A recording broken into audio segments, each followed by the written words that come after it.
Bismillahirrahmanirrahim. Assalamualaikum warahmatullahi wabarakatuh. Alhamdulillah. Alhamdulillahilladzi ja'ala al-qalama lil kitabah wa ja'ala al-kitaba lil qira'ah wa ja'ala al-qira'ah lil ma'rifah wa ja'ala al-ma'rifah lil ibadah wa ja'ala al-ibadah lillahi ta'ala. Asyhadu an la ilaha illallah wahdahu la syarikalah wa asyhadu anna Muhammadan abduhu wa rasuluh la nabiyya ba'dah. Allahumma salli ala sayyidina Muhammad wa ala ali sayyidina Muhammad. Baiklah, pertemuan kali ini saya akan membahas hadis sebagai sumber hukum Islam. Nah, sebelumnya perkenalkan nama saya adalah Ahmad Azikri, NIM 2011903007 di Fakultas Tarbiyah dan Keguruan, program studi Pendidikan Agama Islam atau PAI. Nah, baiklah. Di sini saya akan menjelaskan apa itu pengertian dari hadis. Hadis ialah menurut bahasa baru atau al-jadid. Nah, dan istilahnya ma'udifa ila Nabi sallallahu alaihi wasallam min qaulin au fi'lin au takririn au sifatin. Nah, ini terdapat di dalam kitab Mustalahul Hadis juz awal dan di halaman yang pertama. Baik, artinya ma'udifa, apa-apa yang disandarkan oleh Nabi Muhammad SAW min qaulin au fi'lin au takririn au sifatin. Apa-apa saja yang disandarkan oleh Nabi Muhammad SAW, baik itu dari perkataannya atau ucapannya, dari perbuatannya, dari persetujuannya atau keadaannya, dari sifat-sifat Nabi Muhammad SAW. Nah, dari demikian disandarkan oleh Nabi SAW, baik itu ucapan yang tadi, itu sebagai sumber hukum dalam Islam. Kenapa dijadikan hadis ini dijadikan dalam sumber hukum? Karena wa ma antiku anil hawa in huwa illa wahyu yuha. Dan tidaklah semuanya yang diucapkan oleh Nabi, diperbuatkan oleh Nabi itu hanya keinginan beliau saja, melainkan itu adalah wahyu yang diwahyukan oleh Allah kepada Nabi Muhammad SAW.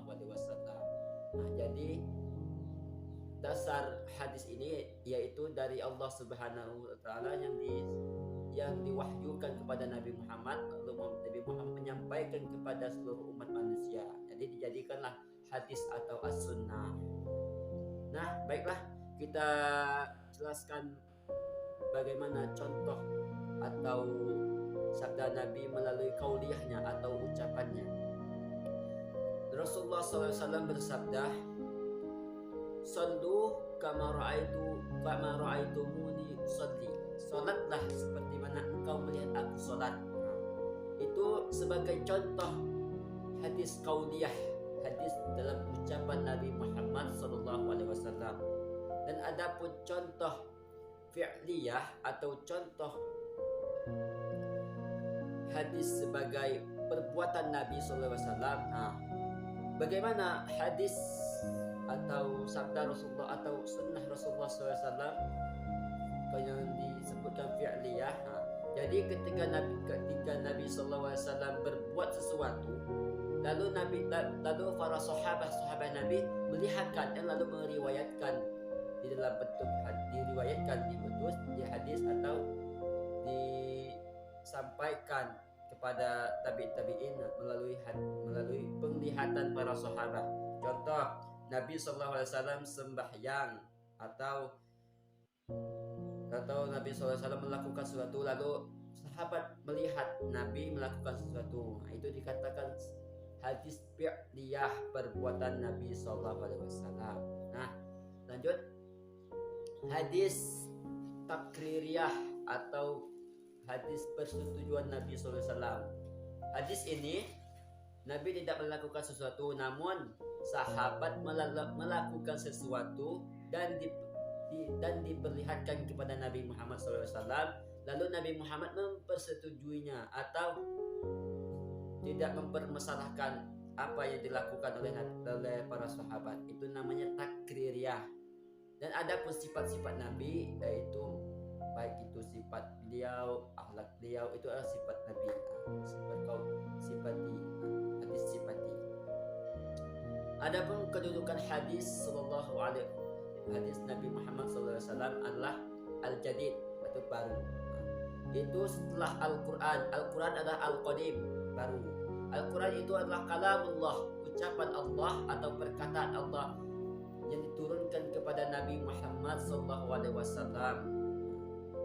Jadi kedudukan hadis ini adalah penjelasan bagi Al-Qur'an.